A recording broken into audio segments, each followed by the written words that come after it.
Bueno,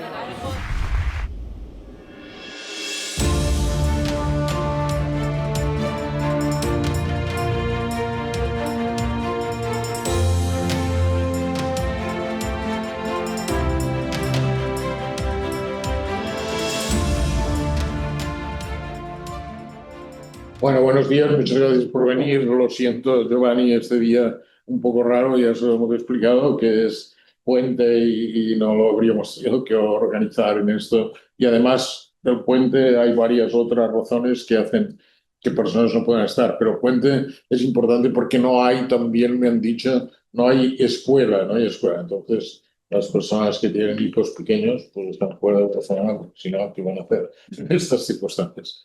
Bueno. Giovanni Blando es un amigo, es un joven profesor.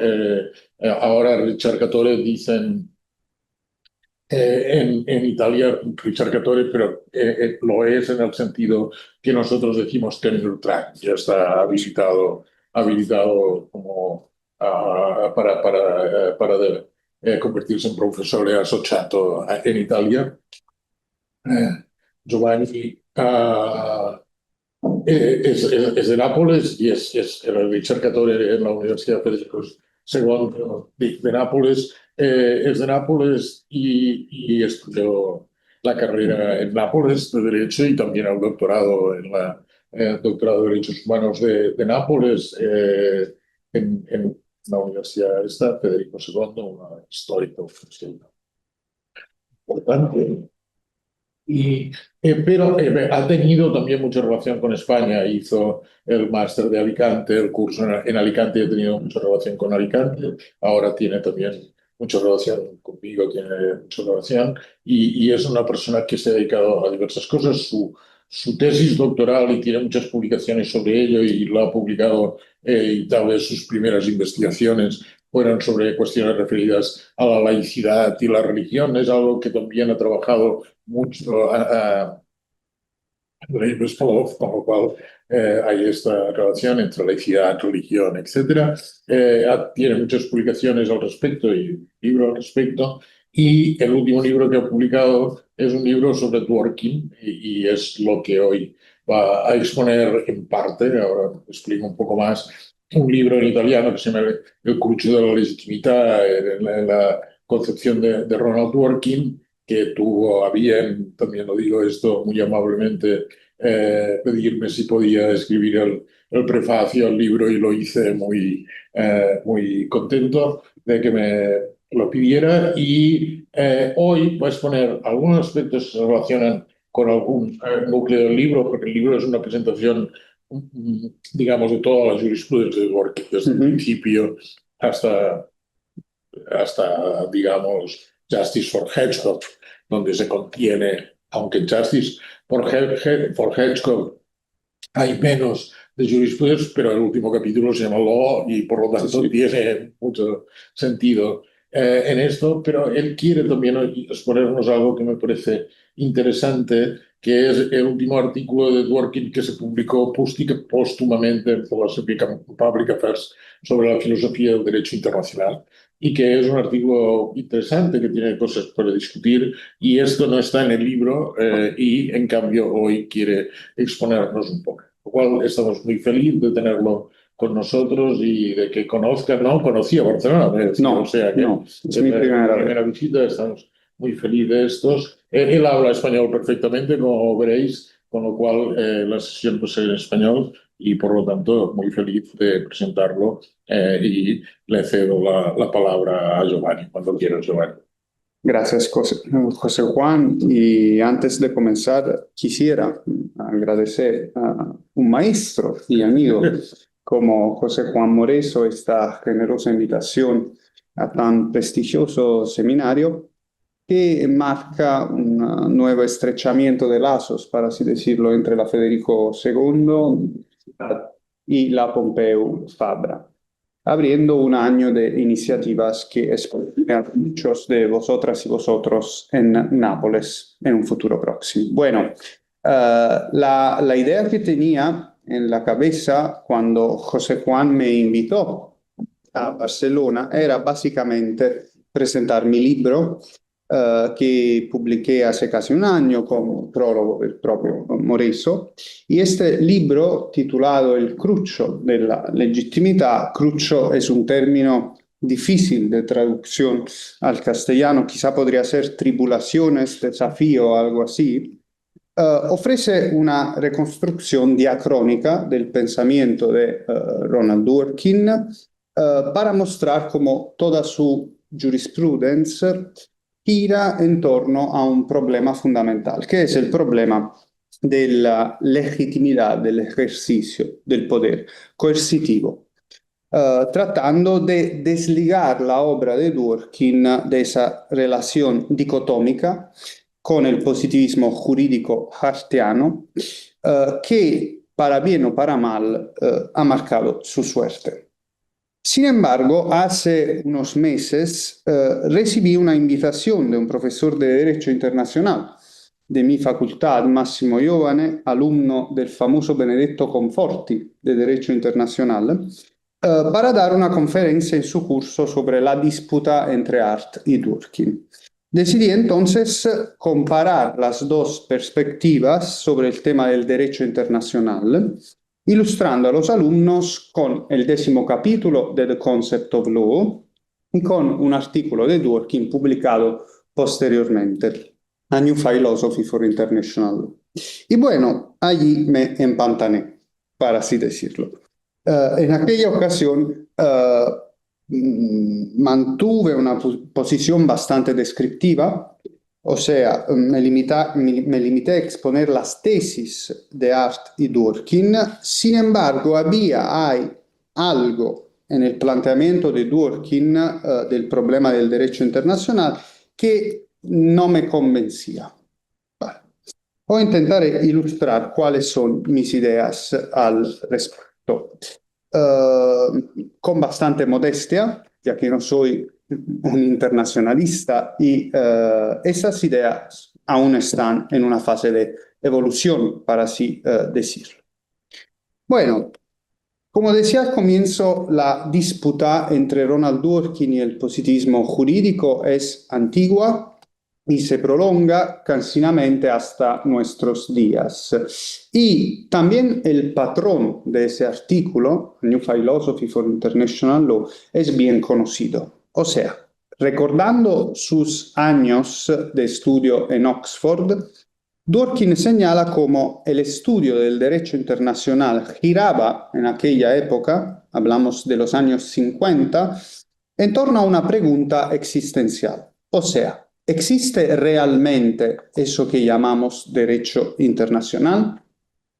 La importancia concedida a esta cuestión es inmediatamente vinculada por Dworkin a la doctrina entonces imperante del positivismo jurídico, que al reducir el derecho a una cuestión de hechos históricos, se enfrentaba a un fenómeno jurídico elusivo y en muchos aspectos subdesarrollado.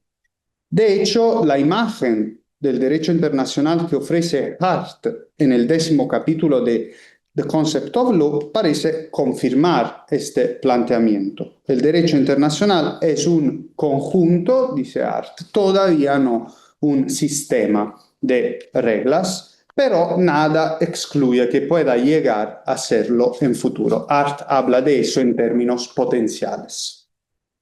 Dworkin considera que este enfoque es insatisfactorio, obviamente, porque las cuestiones más relevantes hoy en día no se refieren a la cuestión sociológica, como dice Dworkin, de si el derecho internacional existe o no, sino más bien a la cuestión doctrinal de qué derechos y obligaciones establece.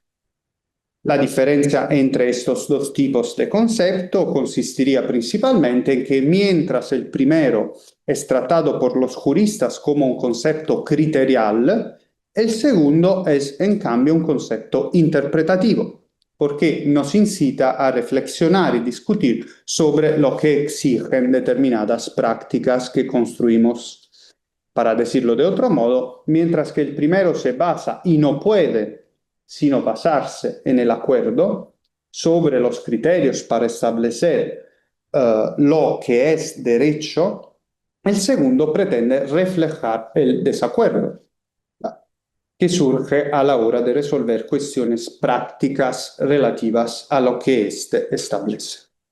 Como es bien sabido, para Dworkin los desacuerdos interpretativos sobre el derecho existente conducen inevitablemente a la formulación de teorías político-morales, o mejor dicho, a la identificación de un conjunto de principios morales que justifican el derecho a la luz de los valores que lo caracterizan y que deberían guiar la mejora de la práctica jurídica.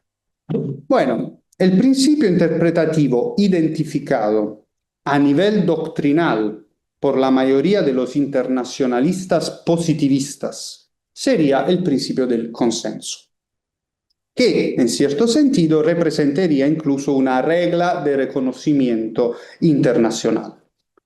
Escribe Dworkin, un Estado soberano está sujeto al derecho internacional, pero, según la versión estándar de esa visión del principio del consenso, solo en la medida en que haya consentido en quedar vinculado por dicho derecho. Dworkin reacciona contra esta teoría, señalando esencialmente su inadecuación para servir de apoyo en la resolución de cuestiones interpretativas. Así, por ejemplo, aunque se acepte que el artículo 38 del Estatuto de la Corte Internacional de Justicia señala cuáles son las fuentes del derecho internacional, tratados, costumbres, principios generales, decisiones judiciales y doctrina, este consenso no nos sirve para establecer criterios jerárquicos de prioridad entre dichas fuentes. Bueno, de hecho, incluso si aceptáramos la naturaleza meramente convencional del derecho internacional, quedaría abierta para Dworkin la cuestión de por qué y cuándo una convención es capaz de generar obligaciones y derechos. Y aún tendríamos que buscar algún principio moral más fundamental para justificarlo. En definitiva, dice Dworkin, la jurisprudencia positivista basada en el consenso de los estados sería defectuosa más allá de toda redención. Este enésimo ataque descarado de Dworkin al positivismo jurídico no es, en mi opinión, especialmente convincente. Y esto básicamente por tres razones. La primera de ellas, la menos importante, yo creo, en realidad, se basa en la conocida falacia del espantapájaros. Parece que Dworkin se haya creado un adversario títere para que su teoría brille especialmente por su novedad. La teoría del consenso, en efecto, no parece estar tan extendida entre los internacionalistas como Dworkin nos quiere hacer creer, y él no parece haberse comprometido en este artículo especialmente a enfrentarse a otras teorías. Además, incluso si quisiéramos detenernos únicamente en la perspectiva de Hart, no podríamos dejar de considerar que él mismo ya en 1961 expresó muy fuertes reservas sobre este tipo de enfoque. Hart adopta una postura bastante crítica frente a las teorías denominadas voluntaristas o de la autocontención, según las cuales en las relaciones internacionales el Estado estaría realmente obligado a cumplir solo aquellas normas que se haya autoimpuesto. La segunda razón por la que este ataque al positivismo jurídico parece poco convincente está relacionada con la indebita devaluación que hace Dworkin de la investigación sociológica sobre el derecho internacional.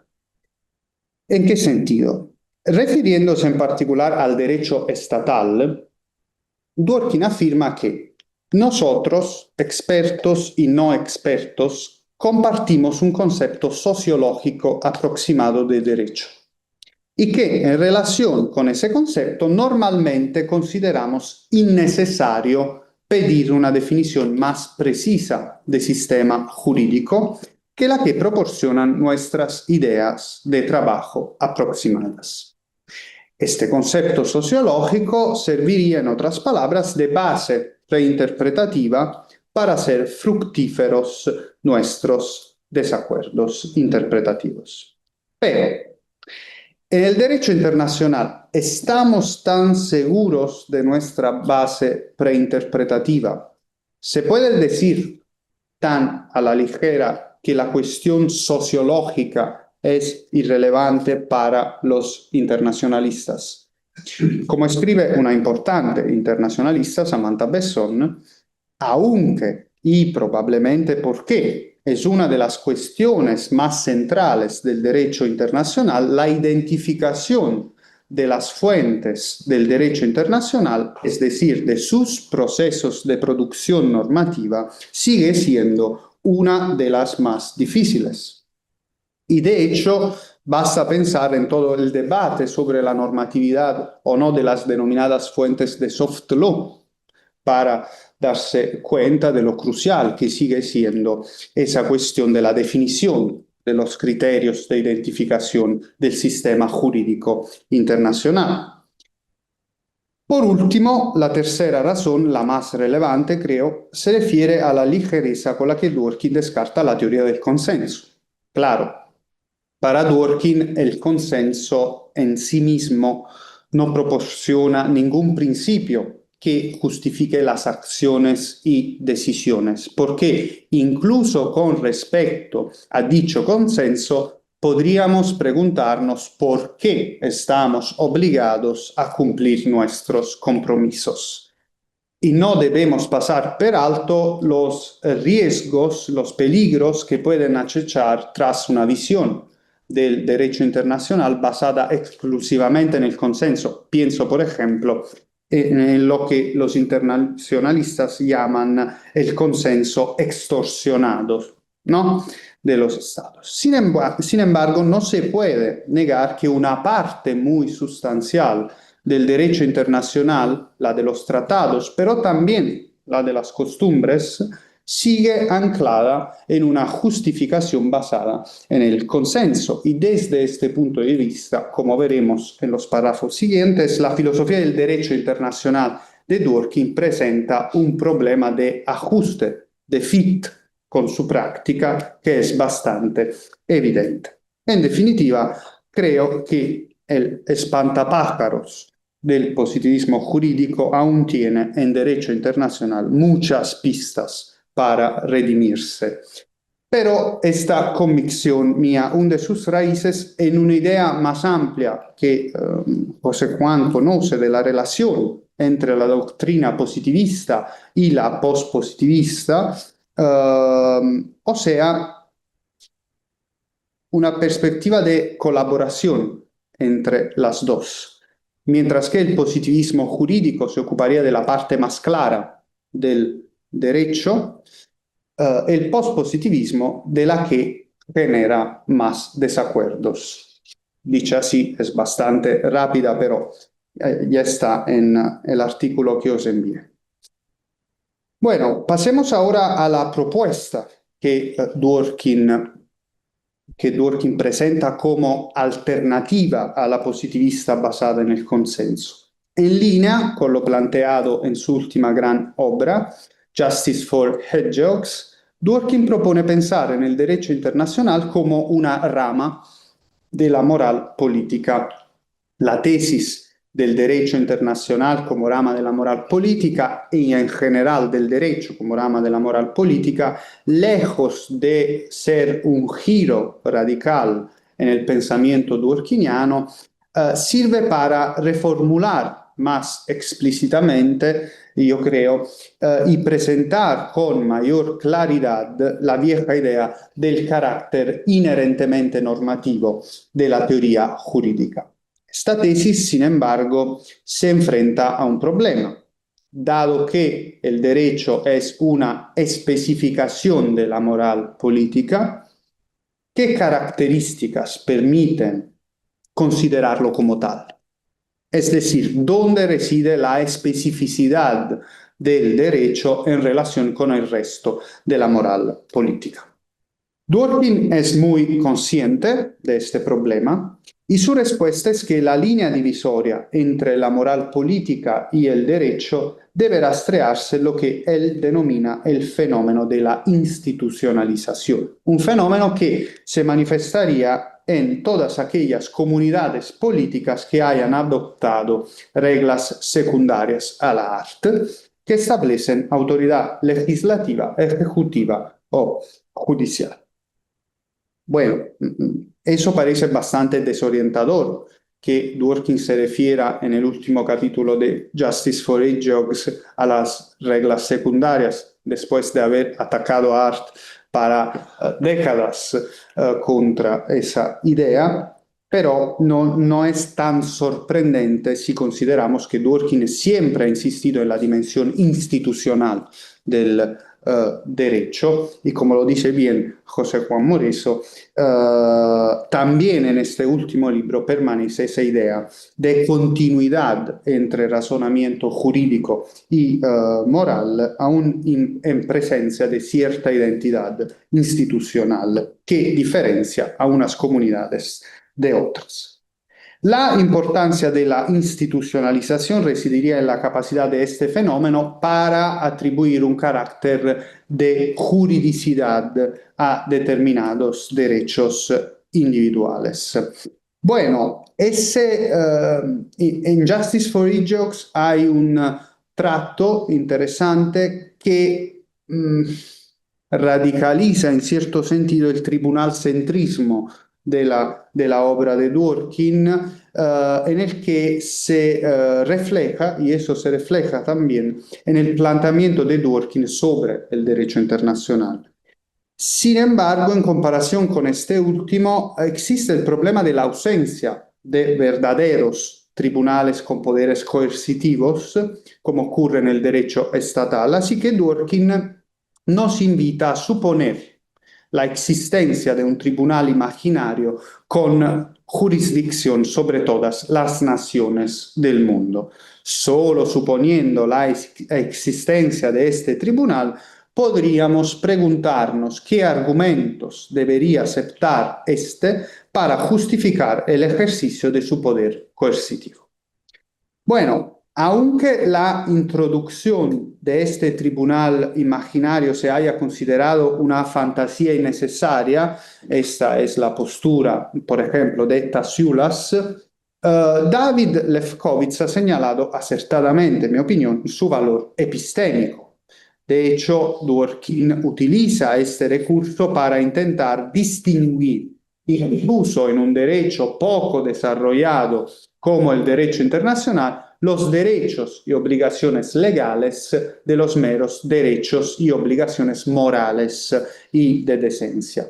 Además, al recurrir a un tribunal imaginario dotado de poder coercitivo general, Dworkin busca la coherencia entre el problema fundamental de toda su jurisprudencia y el del fundamento del derecho internacional, a saber, el del uso legítimo de dicho poder coercitivo por parte de los funcionarios públicos. Como escribe Bustamante, si podemos identificar los derechos que este hipotético tribunal podría hacer valer legítimamente, habremos encontrado un principio para la legitimidad del derecho internacional. Pues bien, la filosofía del derecho internacional de Dworkin se basa en este sentido y, por paradójico que nos parezca, en una visión bastante estadocéntrica. ¿Vale? El derecho internacional, según esta perspectiva, no es más que una herramienta para aumentar la legitimidad de los estados individuales. Y este enfoque, lejos de constituir un giro realista, como alguien dice sobre el derecho internacional de Dworkin, es el resultado más natural, en mi opinión, de una jurisprudencia holística que se centra en el problema de la legitimidad de los actos coercitivos. En Justice for Hedgehogs, Dworkin identifica una serie de condiciones para la legitimidad del gobierno, Pero vamos al derecho internacional.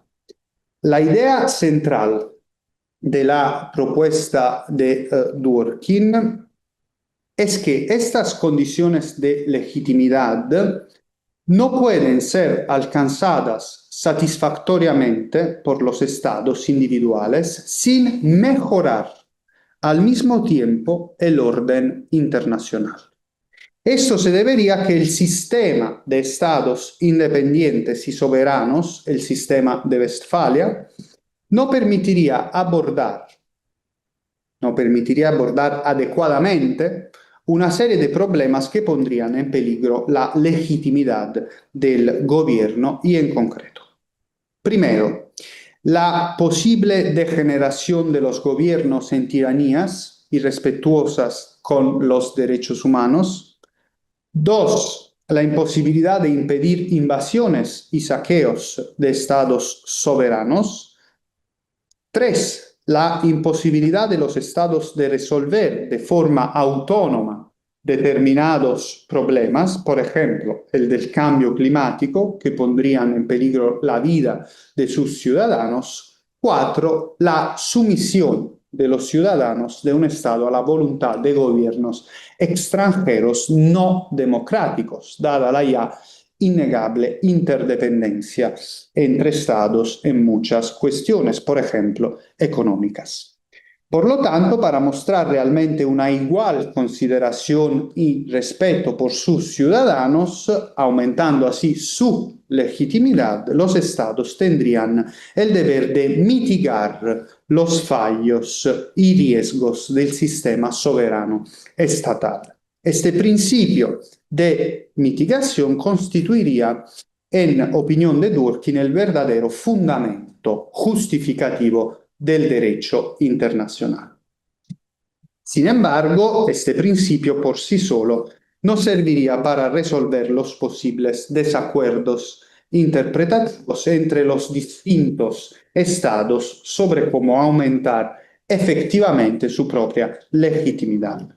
Por lo tanto, Dworkin introduce otro principio instrumental, según el cual cuando un número significativo de estados haya desarrollado un determinado código de prácticas, los demás estados tienen la obligación moral prima facie de suscribir dichas prácticas. Esta obligación prima facie generaría a su vez un efecto de bola de nieve, snowballing effect, aumentando la fuerza gravitatoria de las obligaciones internacionales.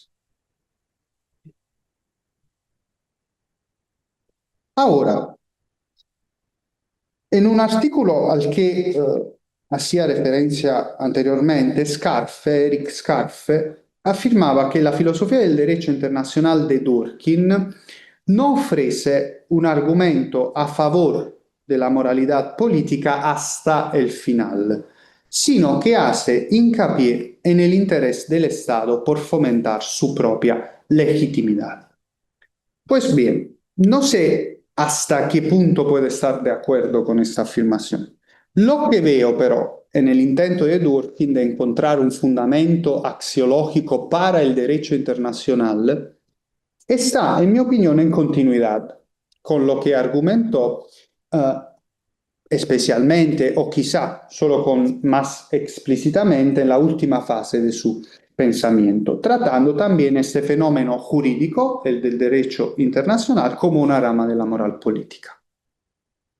Este aspecto de la continuidad es particularmente destacado por Bustamante, quien señala que el enfoque del erizo, mantenido en su última gran obra, no lleva por otro camino que el mantenido por Dworkin sobre el derecho internacional. Y ese camino es que las obligaciones jurídicas internacionales derivan del deber de los estados de mejorar la dignidad de sus ciudadanos.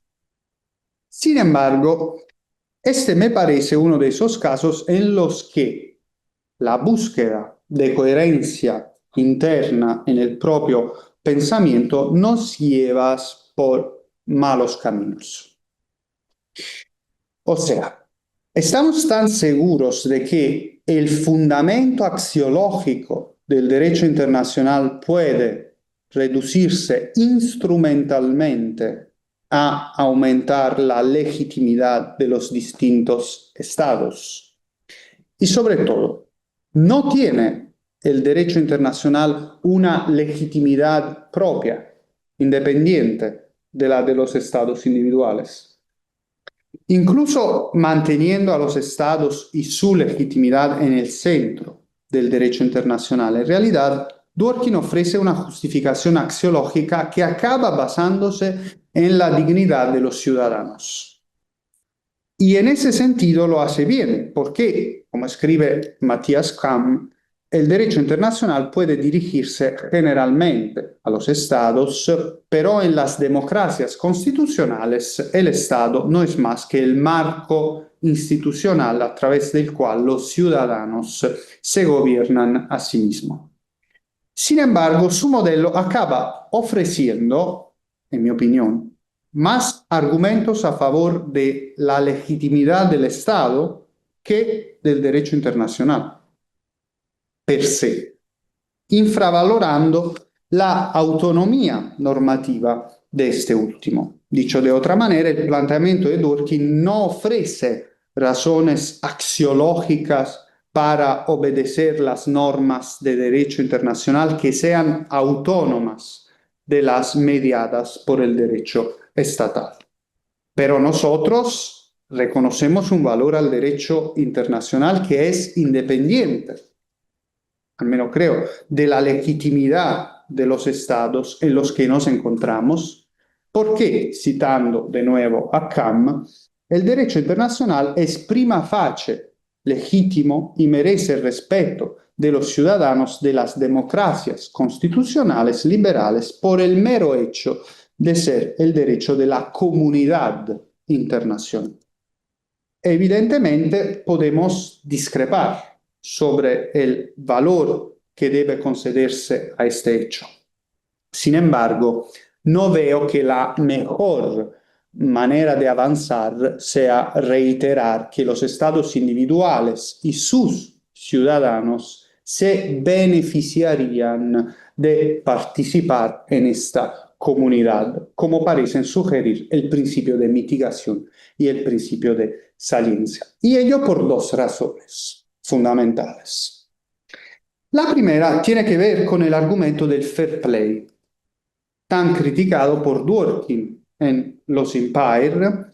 Hart desarrolla este argumento en su artículo de 1955, Are There Any Natural Rights? Y el argumento suena así. Cuando varias personas dirigen una empresa común con arreglo a normas que restringen su libertad, las que se han sometido a tales restricciones, cuando se le solicite, tiene derecho a un sometimiento similar por parte de las que se hayan beneficiado de su sometimiento. La crítica de Dworkin sigue dos direcciones. La primera argumenta que no se puede derivar una obligación de un beneficio no solicitado expresamente al benefactor, con el famoso ejemplo de la furgoneta y del filósofo que da una conferencia desde una furgoneta equipada con un altavoz. Podríamos argumentar que todos los que escucharon esa conferencia beneficiándose de ella tienen que pagar un canon para la conferencia. Y la segunda se centra en la noción de beneficio, por considerarla demasiado ambigua. Si por beneficio, dice Dworkin, se entiende que cada ciudadano está mejor en un sistema concreto y no en todos los sistemas posibles, entonces es un requisito demasiado exigente, difícil de demostrar y por tanto inútil. Si, por el contrario, por beneficio se entiende que cada individuo está mejor dentro de una organización política y no en un estado de naturaleza hobbesiano, entonces es un requisito demasiado laxo y fácil de justificar. Pero, ¿qué nos está sugiriendo Dworkin cuando habla de mitigación y saliencia. Pues bien, en lo que respecta a la mitigación, que participar en un sistema jurídico supranacional beneficia a los ciudadanos de determinados estados y por lo tanto también a estos últimos en términos de legitimidad. Luego, en cuanto a la saliencia, que existe un deber prima facie de seguir prácticas internacionales generalizadas que pueden beneficiar potencialmente a la legitimidad de los estados particulares, nuevos suscriptores a dichas prácticas. De este modo, sin embargo, la adhesión y por tanto la obediencia debida al derecho internacional residiría únicamente en un valor instrumental, ese del beneficio. La segunda razón por la que el esquema propuesto por Dworkin sería insatisfactorio se refiere a la propia aceptación del derecho internacional como un orden jurídico superior al de los estados. Decir que los estados se benefician del establecimiento del derecho internacional evitando los problemas del sistema de Westfalia es como decir que aceptamos regirnos por una constitución porque de lo contrario no sabríamos cómo abordar los problemas del Estado legislativo de derecho. Ahora bien, aparte de que esto sería, en el mejor de los casos, una explicación de por qué hemos llegado a la constitucionalización y no una justificación de ese proceso, también me parece que una justificación de ese tipo, si lo es, no convencería al propio Dworkin. Porque en Taking Rights Seriously, Dworkin escribe que aceptamos que nos gobierne una constitución porque esta establece un esquema político general que es lo suficientemente justo.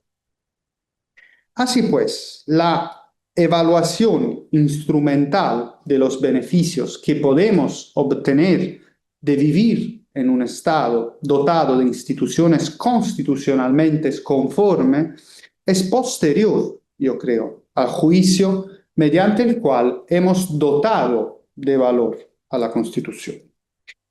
Este es el juicio que, en mi opinión, falta en el planteamiento de Dworkin sobre el problema del derecho internacional. ¿Por qué consideramos que el derecho internacional es justo? ¿Qué valores debe alcanzar y maximizar? Si no nos planteamos preguntas de este tipo que dejan de lado, aunque sea momentáneamente, las ventajas de vivir en estados que respetan el derecho internacional, es poco probable que encontremos una justificación última para este último. En resumen, y para concluir, creo que la propuesta de Dworkin sobre el fundamento axiológico del derecho internacional no es del todo satisfactoria. Como él mismo reconoce, el derecho internacional es frágil, todavía incipiente y se encuentra en estado crítico, por lo que no se puede menospreciar la aportación que el positivismo jurídico puede hacer en la definición criterial del concepto sociológico de derecho internacional. Esta es la primera razón.